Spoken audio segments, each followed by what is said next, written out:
जी नमस्कार दोस्तों, आप सभी का आपके अपने परिवार आईडी एग्जाम में स्वागत है। तो कैसे हैं आप सभी के सभी। उम्मीद करते हैं कि आप सभी अच्छे होंगे और आपकी तैयारी भी अच्छी चल रही होगी। तो दोस्तों, जैसा कि आप सभी को पता है कि आपकी शाम को 6 बजे रोज़ क्लास होती है। यूपी ट्रिपल पीईटी से संबंधित यहाँ पर प्रैक्टिस सेट सॉल्व करवाए जाते हैं और आज आपका प्रैक्टिस सेट नंबर 22 है।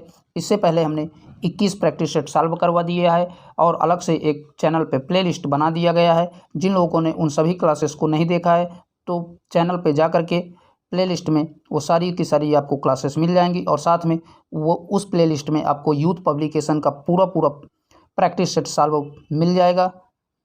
तो चलिए दोस्तों, क्लास को कंटिन्यू करते हैं और चैनल पे नए हैं तो चैनल को सब्सक्राइब कर बेल आइकन को भी दबा दें ताकि आगे आने वाली क्लासेस के अपडेट आप तक पहुंचते रहें। और अगर आप इस क्लास की पीडीएफ भी चाहते हैं तो हमारे टेलीग्राम चैनल से जुड़ करके इस क्लास की पीडीएफ को प्राप्त कर सकते हैं। टेलीग्राम चैनल का लिंक इसी वीडियो के नीचे आपको डिस्क्रिप्शन में मिल जाएगा। और इस क्लास में केवल हम जीके, जीएस, करंट अफेयर तथा हिंदी के क्वेश्चनों को ही कवर किया जाएगा। तो आज का पहला क्वेश्चन कह रहा है दोस्तों, बौद्ध धर्म ग्रहण करने वाली पहली महिला कौन थी। तो बताइए भैया, इन चारों में से राइट आंसर कौन सा हो जाएगा जिसने बौद्ध धर्म को ग्रहण किया था। कौन सी महिला थी। तो ऑप्शन नंबर सी यहाँ से आपका राइट बन जाएगा। महाप्रजापति गौतमी, यही जो है प्रथम महिला बौद्ध धर्म ग्रहण करने वाली थी और यही गौतमी के द्वारा ही गौतम बुद्ध का जो है पालन पोषण किया गया था। और बौद्ध धर्म के संस्थापक की अगर बात करें तो बौद्ध धर्म का संस्थापक गौतम बुद्ध थे तथा गौतम बुद्ध की पत्नी का नाम यशोधरा था। तो ये सभी फैक्ट याद रखिएगा। चलिए बढ़ते हैं अगले क्वेश्चन की तरफ। अगला क्वेश्चन है, चार मीनार का निर्माण किसने कराया था। तो बताएं भैया, चार मीनार का निर्माण किसके द्वारा करवाया गया था। तो ऑप्शन नंबर सी राइट हो जाएगा। कुली कुतुब शाह के द्वारा चार मीनार का निर्माण करवाया गया था और यह चार मीनार हैदराबाद में स्थित है। कभी कभी एग्जाम में पूछ लेता है कि चार मीनार कहाँ पर स्थित है, तो ये आपका हैदराबाद में स्थित है। ठीक है। बाबर ने प्रसिद्ध तुलगामा नीति का प्रयोग सर्वप्रथम किस युद्ध में किया है। तो बाबर के द्वारा भैया तुलगामा नीति का प्रयोग सर्वप्रथम किस युद्ध में किया गया था। तो करेक्ट आंसर आपका बनेगा ऑप्शन नंबर सी। पानीपत के प्रथम युद्ध में बाबर के द्वारा तुलगामा नीति का जो है प्रयोग किया गया था। और साथ ही बता दें, पानीपत का युद्ध 21 अप्रैल 1526 को हुआ था और इसी पानीपत के युद्ध में जो है पहली बार तोपों का प्रयोग बाबर के द्वारा किया गया था और यह युद्ध बाबर और इब्राहिम लोदी के बीच में लड़ा गया था। तो याद रखिएगा कब हुआ था भैया, 1526 ईस्वी में हुआ था ये युद्ध। चलिए बढ़ते हैं नेक्स्ट क्वेश्चन की तरफ। अगला क्वेश्चन कह रहा है, भारतीय संगीत का आदि ग्रंथ कहा जाता है। तो यहाँ से बताएं किस वेद को भारतीय संस्कृत का जो है संगीत कहा जाता है। तो सामवेद को संगीत का आदि ग्रंथ कहा जाता है। तो ऑप्शन नंबर डी करेक्ट बनेगा। चलिए बढ़ते हैं नेक्स्ट क्वेश्चन की तरफ। नेक्स्ट क्वेश्चन है, चोल काल में निर्मित नटराज की कांस्य प्रतिमाओं में देवाकृत प्रया तो कैसी है नटराज की कांस्य मूर्तियां। तो राइट आंसर बनेगा ऑप्शन नंबर बी, चतुर्भुज के आकार की नटराज कांस्य मूर्तियां हैं। ठीक है दोस्तों। क्वेश्चन कह रहा है, निष्क्रिय विरोध के सिद्धांत का प्रतिपादन किसने किया है।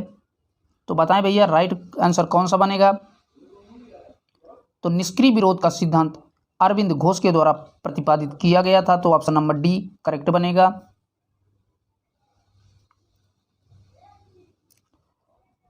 नेक्स्ट क्वेश्चन कह रहा है, बाल विवाह को नियंत्रित करने हेतु 1872 ईस्वी में नेगेटिव मैरिज एक्ट में लड़कियों के विवाह की न्यूनतम उम्र निर्धारित थी।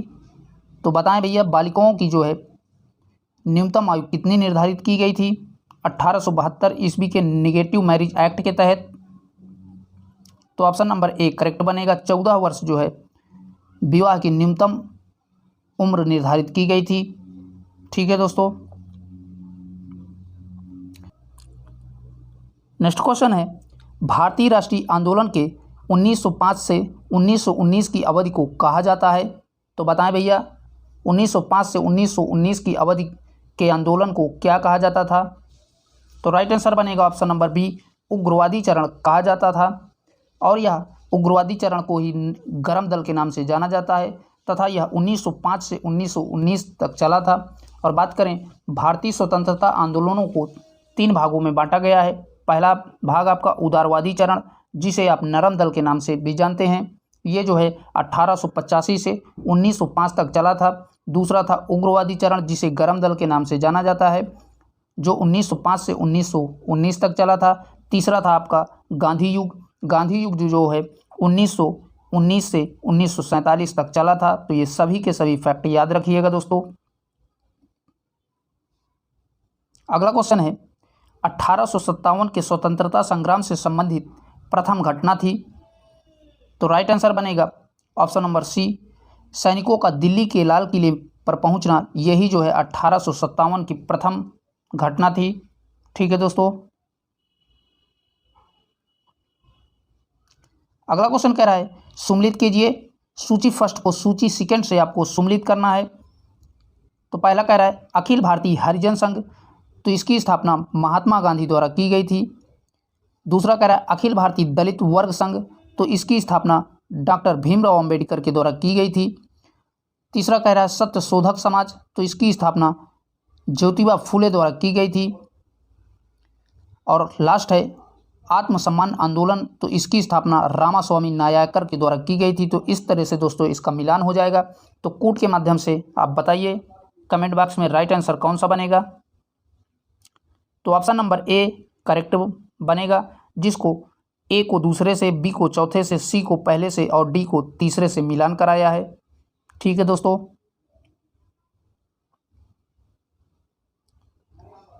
क्वेश्चन कह रहा है हिमालय के सर्वोच्च शिखर माउंट एवरेस्ट की ऊंचाई कितनी है? तो आप सभी को पता होगा कि माउंट एवरेस्ट की ऊंचाई लगभग 8,848 मीटर के करीब है। तो ऑप्शन नंबर बी यहाँ से राइट बनेगा। और बता दें माउंट एवरेस्ट यह नेपाल में स्थित है तथा इसे नेपाल में सागर माथा के नाम से भी जाना जाता है। तो याद रखिएगा नेपाल में माउंट एवरेस्ट को सागर माथा के नाम से जाना जाता है। ठीक है दोस्तों।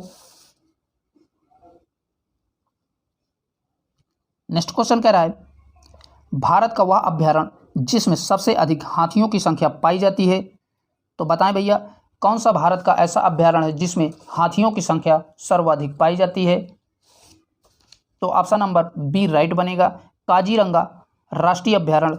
यहाँ पर ही हाथियों की संख्या अधिक पाई जाती है। और साथ ही बता दें यह अभ्यारण्य एक सींग वाले गैंडा के लिए भी प्रसिद्ध है। ठीक है दोस्तों, मोस्ट इंपॉर्टेंट क्वेश्चन है। अगला क्वेश्चन है भारत का सबसे ऊंचा नदी बांध कौन सा है? तो भारत का सबसे ऊंचा नदी बांध टिहरी बांध है। तो right answer option number D correct हो जाएगा। और यह टिहरी बांध भागीरथी नदी पर बना हुआ है। तो याद रखिएगा दोस्तों। नेक्स्ट क्वेश्चन कह रहा है भारत का प्रामाणिक समय किस स्थान से निश्चित किया जाता है? तो आप सभी को पता होगा कि भारत का समय जो है इलाहाबाद के नैनी से निर्धारित किया जाता है। और साथ ही बता दें भारत का मानक समय 82.5 डिग्री देशांतर से जो है इलाहाबाद के नैनी से गुजरती है। तो याद रखिएगा दोस्तों 82.5 डिग्री देशांतर से यह गुजरती है इलाहाबाद के नैनी से। और साथ ही बता दें भारत का मानक समय ग्रीनविच समय से 5.5 घंटे आगे है। याद रखिएगा कितने घंटे भैया? 5.5 घंटे जो है ग्रीनविच समय से आगे है भारत का समय। ठीक है। अगला क्वेश्चन कह रहा है सुम्मिलित कीजिए। सूची फर्स्ट को सूची सेकंड से सुम्मिलित करना है। तो एक तरफ आपका जनजाति दिया हुआ है और दूसरी तरफ आपका उससे संबंधित राज्य दिए हैं। तो पहला कह रहा है आपका गैरोज, तो गैरोज जनजाति भैया असम राज्य में पाई जाती है। तो ए का तीसरे से। दूसरा कह रहा है गारो, तो गारो जनजाति मेघालय राज्य में पाई जाती है। तीसरा कह रहा है भोटिया, तो भोटिया जनजाति उत्तराखंड में पाई जाती है। और चौथा कह रहा है कोल, तो कोल जनजाति मध्य प्रदेश में पाई जाती है। तो इस प्रकार से इसका मिलान हो जाएगा। तो कोड के माध्यम से right answer option number A बनेगा, जिसको ए को तीसरे से, बी को पहले से, सी को चौथे से और डी को दूसरे से मिलान कराया है। ठीक है दोस्तों।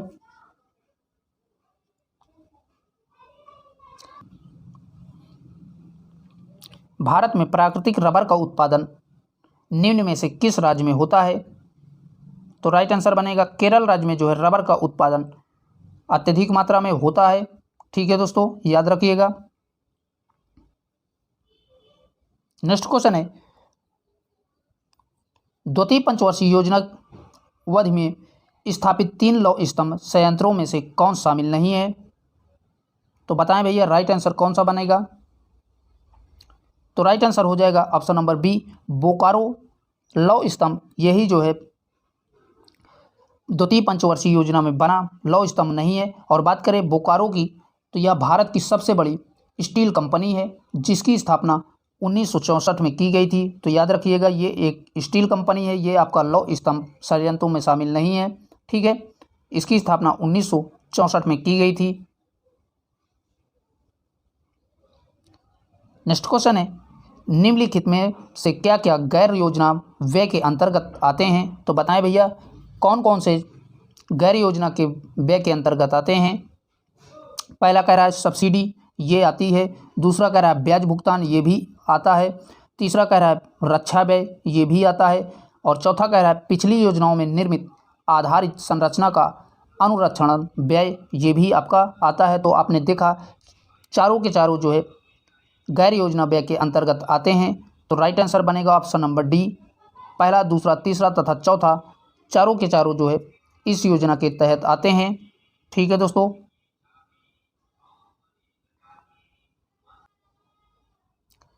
क्वेश्चन कह रहा है घाटे की अर्थव्यवस्था आवश्यकता तब महसूस होती है जब, तो बताएं इनमें से चारों में से राइट आंसर कौन सा बनेगा? तो ऑप्शन नंबर सी आपका राइट बनेगा। घाटे की अर्थव्यवस्था की आवश्यकता तब महसूस होती है जब सरकार आय व्यय का अंतर समाप्त करने में विफल हो तथा अन्य स्रोतों की पूर्ति ना कर पाए। तो ये तभी जो है घाटे की अर्थव्यवस्था, अर्थात कहने का मतलब है जब सरकार द्वारा आय व्यय का अंतर समाप्त करने में विफल हो जाती है तभी जो है, और उसकी पूर्ति अन्य स्रोतों से नहीं हो पाती है, तभी जो है घाटे की अर्थव्यवस्था की आवश्यकता महसूस होती है। ठीक है दोस्तों, क्वेश्चन कह रहा है भारत की मुद्रा प्रणाली के प्रबंधन का अधिकार किसे है? तो भारत के मुद्रा प्रणाली का जो है प्रबंधन का अधिकार भारतीय रिजर्व बैंक यानी कि reserve bank of India, option number D यही करेक्ट हो जाएगा। ठीक है दोस्तों, और बात करें वर्तमान में रिजर्व बैंक के गवर्नर शक्तिकांत दास हैं, तो साथ में ये भी याद रखिएगा, पूछ सकता है। अगला क्वेश्चन कह रहा है न्यायपालिका से कार्यपालिका के पृथककरण की बात संविधान के किस अनुच्छेद में की गई है? तो बताएं भैया, मोस्ट इंपॉर्टेंट क्वेश्चन है। न्यायपालिका से कार्यपालिका के पृथककरण की बात कौन से अनुच्छेद में इसका प्रावधान दिया गया है? तो राइट आंसर बनेगा अनुच्छेद 50 में इसका प्रावधान दिया गया है। ठीक है दोस्तों, बढ़ते हैं नेक्स्ट क्वेश्चन की तरफ।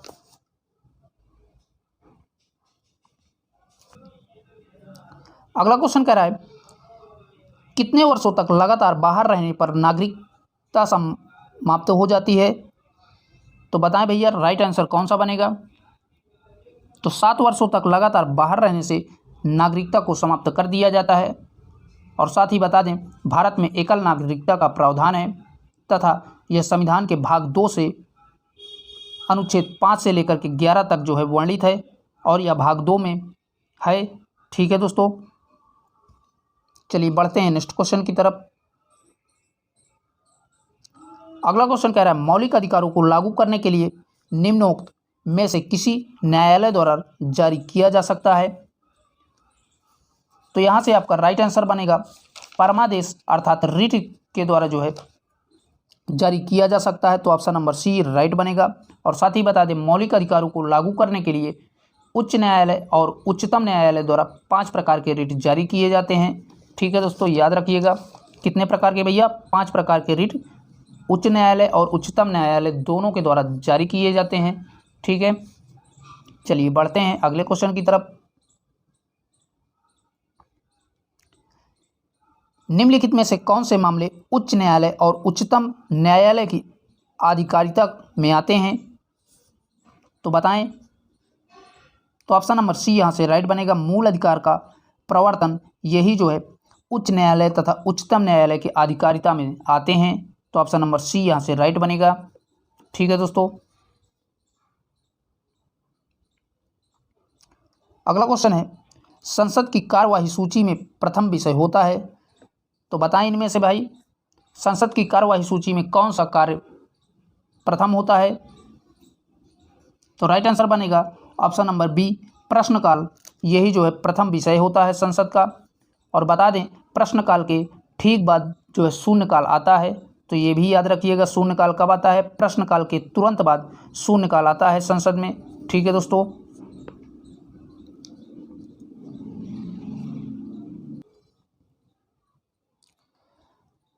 डीएनए के प्यूरिन में नाइट्रोजन क्षारकों का सही युग्म है, तो यहाँ से आपको डीएनए के प्यूरिन में नाइट्रोजन क्षारकों का युग्म की पहचान करना है। तो right answer option number A right बनेगा। एडेनिन मुआनिन यही जो है प्यूरिन में नाइट्रोजन क्षारकों का युग्म सही है। और साथ ही बता दें डीएनए में 4 प्रकार के क्षार उपस्थित होते हैं। पहला आपका एडेनिन, दूसरा आपका मुआनिन, तीसरा आपका थायमिन और चौथा आपका साइटोसिन। तो यही 4 क्षार जो है डीएनए में उपस्थित होते हैं, तो याद रखिएगा दोस्तों। चलिए देखते हैं अगले क्वेश्चन को।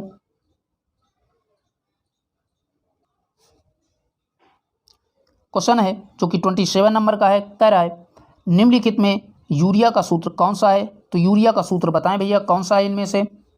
तो ऑप्शन नंबर बी राइट बनेगा, NH2CONH2 यही जो है यूरिया का फार्मूला है। और साथ ही बता दें प्रयोगशाला में बनाए जाने वाला पहला यौगिक यही आपका यूरिया ही है, तो ये भी याद रखिएगा। कभी कभी पूछ लेता है कि प्रयोगशाला में सर्वप्रथम बनने वाला कौन सा यौगिक है, तो आपका राइट जवाब होगा यूरिया को ही सर्वप्रथम प्रयोगशाला में बनाने वाला यौगिक है। ठीक है दोस्तों, नेक्स्ट क्वेश्चन कह रहा है आलू भूमिगत रूपांतरित तना होता है जिसे कहा जाता है, तो आलू को क्या कहा जाता है। तो राइट आंसर बनेगा कंद कहा जाता है। ठीक है वो दोस्तों, नेक्स्ट क्वेश्चन कह रहा है निम्न में से जीवाणु जनित रोग कौन सा है, तो बताएं भैया इन चारों में से जीवाणु जनित रोग कौन सा है। तो ऑप्शन नंबर डी आपका राइट बनेगा। एड्स जो है एक प्रकार का जीवाणु रहित रोग है। और बात करें एड्स की, तो एड्स का पूरा नाम एक्वायर्ड इम्यूनो डिफिशियंसी सिंड्रोम होता है, तो ये भी साथ में याद रखिएगा। कभी कभी एग्जाम में पूछ लेता है कि एड्स का पूरा नाम क्या है, तो एक्वायर्ड इम्यूनो डिफिशियंसी सिंड्रोम होता है और यह विषाणु जनित रोग है। ठीक है दोस्तों, अगला क्वेश्चन कह रहा है स्फैग्नोमैग्नोमीटर नामक यंत्र क्या मापा जाता है, तो इस स्फैग्नोमैग्नोमीटर द्वारा रक्त दाब मापा जाता है, तो ऑप्शन नंबर बी आपका राइट बनेगा। और बात करें सामान्य रक्तचाप की, तो ये आपका 180/40 होता है, तो ये भी याद रखिएगा। सामान्य रक्तचाप 180/40 होता है। ठीक है दोस्तों, आइए देखते हैं अगले क्वेश्चन को। अगला क्वेश्चन कह रहा है शुद्ध वाक्य इंगित करें, तो इन चारों में से शुद्ध वाक्य जो है उसको आपको पहचान करना है। तो राइट आंसर बनेगा ऑप्शन नंबर बी, यही आपका शुद्ध वाक्य है। एक पानी का गिलास लाओ, इन चारों में दिए गए यही आपका राइट है। अगला क्वेश्चन है कुटिल शब्द का सही विलोम है, तो कुटिल शब्द का विलोम सरल हो जाएगा, तो ऑप्शन नंबर डी करेक्ट हो जाएगा। ठीक है दोस्तों, अगला क्वेश्चन कह रहा है कौन सी वर्तनी शुद्ध है, तो इनमें से चारों में से बताइए कौन सी वर्तनी शुद्ध है। तो राइट आंसर हो जाएगा ऑप्शन नंबर बी, विशेष यही आपका शुद्ध वर्तनी है। ठीक है दोस्तों, अगला कह रहा है स्वागत शब्द का संधि विच्छेद है, स्वागत शब्द का संधि विच्छेद सही ऑप्शन नंबर डी राइट हो जाएगा। सु प्लस आगत यही इसका राइट आंसर हो जाएगा। और बता दें इसमें यण संधि है, तो ये भी याद रखिएगा, स्वागत में यण संधि है। ठीक है दोस्तों, अगला क्वेश्चन कह रहा है पूस की रात कहानी किसकी लिखी है, तो पूस की रात कहानी बताएं इन चारों में से राइट आंसर कौन सा बनेगा। तो पूस की रात मुंशी प्रेमचंद की लिखी कहानी है, तो ऑप्शन नंबर डी राइट बनेगा। ठीक है दोस्तों, याद रखिएगा। नेक्स्ट क्वेश्चन कह रहा है माइक्रोसॉफ्ट द्वारा भारत में किस प्रोजेक्ट के अंतर्गत दुर्लभ भारतीय भाषाओं को संरक्षित करने में मदद हेतु भाषा प्रौद्योगिकी को समक्ष करना है। तो राइट आंसर बनेगा प्रोजेक्ट एलोरा के तहत जो है भाषा प्रौद्योगिकी को समक्ष करना है। तो ऑप्शन नंबर बी राइट बनेगा। ठीक है दोस्तों,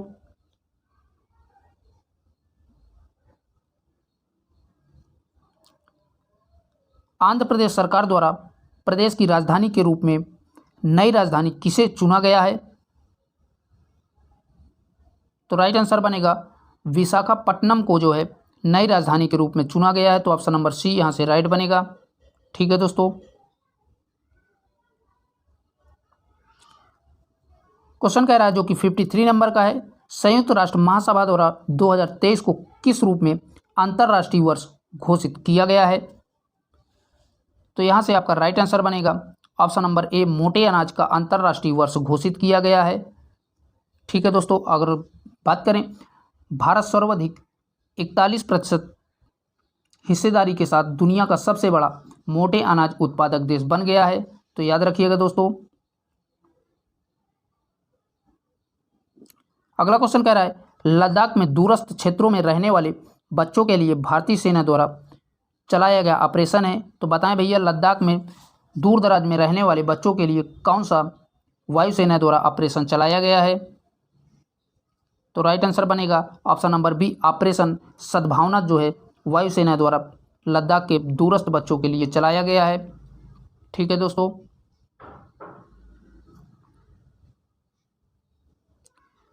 अगला क्वेश्चन कह रहा है फरवरी 2023 के अनुसार अंतर्राष्ट्रीय खगोल संघ की ग्रह सूची में सबसे ज़्यादा अधिक चंद्रमा वाला ग्रह है।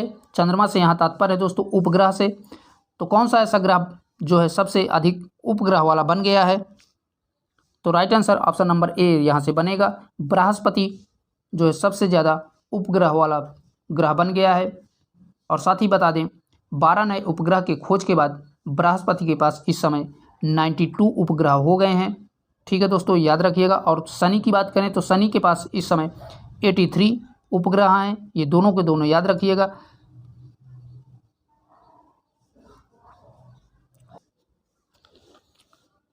नेक्स्ट क्वेश्चन कह रहा है ग्रैमी अवार्ड 2023 भारतीय म्यूजिक कंपोजर रिकी केज ने तीसरी बार जीता है, जो किस एल्बम के लिए सम्मानित किया गया है? तो बताएं भैया, इनमें से चारों में राइट आंसर कौन सा बनेगा? तो ऑप्शन नंबर ए राइट बनेगा, डिवाइन टाइटस के लिए जो है इनको एल्बम के लिए सम्मानित किया गया है। ठीक है दोस्तों, क्वेश्चन कह रहा है हाल ही में शास्त्रीय नृत्य की महान हस्ती कनक रेले का निधन हो गया है, जो किस नृत्य से संबंधित थी? तो बताएं भैया, कनक रेले किस नृत्य से संबंधित थी? तो राइट आंसर बनेगा option number A, Mohini Attam से कनक रेले संबंधित थी। ठीक है दोस्तों,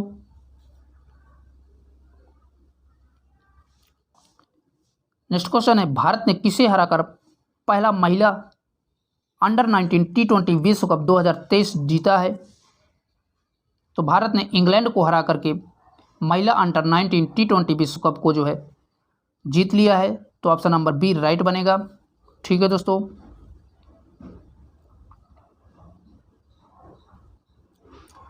अगला क्वेश्चन कह रहा है फरवरी 2023 में 12वां विश्व हिंदी सम्मेलन कहाँ आयोजित हुआ है? तो 12वां विश्व हिंदी सम्मेलन फिजी में जो है संपन्न हुआ है। तो ऑप्शन नंबर सी यहाँ से राइट बनेगा। और बात करें दोस्तों, पहला विश्व हिंदी सम्मेलन 1975 में जो है नागपुर में आयोजित किया गया था। और साथ में बता दें 14 सितंबर को प्रतिवर्ष हिंदी दिवस को के रूप में मनाया जाता है। तो ये भी याद रखिएगा, मोस्ट इम्पॉर्टेंट है। अक्सर पूछता है कि हिंदी दिवस कब मनाया जाता है, तो 14 सितंबर को हिंदी दिवस के रूप में मनाया जाता है। ठीक है दोस्तों, अगला क्वेश्चन कह रहा है किस भारतीय मूल के व्यक्ति को सुसान ओस्की की जगह यूट्यूब का नया CEO बनाया गया है? तो बताएं भैया, राइट आंसर कौन सा बनेगा? तो ऑप्शन नंबर सी राइट बनेगा, नील मोहन को यूट्यूब का नया CEO के रूप में चुना गया है। ठीक है दोस्तों, और साथ ही बता दें लिंडा याकोरिनो को जो है ये आपका ट्विटर के जो है CEO हैं, याद रखिएगा। और बात करें सत्य नंडेला की, तो ये जो है माइक्रोसॉफ्ट के CEO हैं। और अजय बंगा की अगर बात करें तो अजय बंगा विश्व बैंक के अध्यक्ष हैं। तो याद रखिएगा, इस प्रश्न का answer option number C right हो जाएगा, नील मोहन यूट्यूब के नए CEO हैं। ठीक है दोस्तों।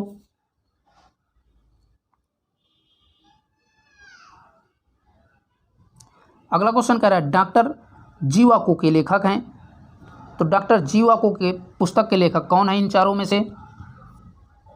तो राइट आंसर बनेगा ऑप्शन नंबर डी, बोरिस पास्तेरनाक, यही जो है जीवाको पुस्तक के लेखक हैं। ठीक है दोस्तों। नेक्स्ट क्वेश्चन कह रहा है क्रिकेट का प्रथम विश्व कप कब आयोजित हुआ था? तो क्रिकेट का प्रथम विश्व कप 1975 ईस्वी में आयोजित किया गया था, तो ऑप्शन नंबर ए राइट बनेगा। ठीक है दोस्तों, याद रखिएगा। क्वेश्चन कह रहा है डीएनए फिंगरप्रिंटिंग और डायग्नोस्टिक केंद्र कहाँ अवस्थित है? तो बताएं भैया, डीएनए फिंगरप्रिंटिंग और डायग्नोस्टिक केंद्र कहाँ पर स्थित है? तो राइट आंसर बनेगा ऑप्शन नंबर सी, हैदराबाद में स्थित है। तो याद रखिएगा। अगला कह रहा है विश्व विरासत दिवस कब मनाया जाता है? तो विश्व विरासत दिवस 18 अप्रैल को मनाया जाता है। मोस्ट इंपॉर्टेंट क्वेश्चन है दोस्तों। चलिए देखते हैं अगले क्वेश्चन की तरफ।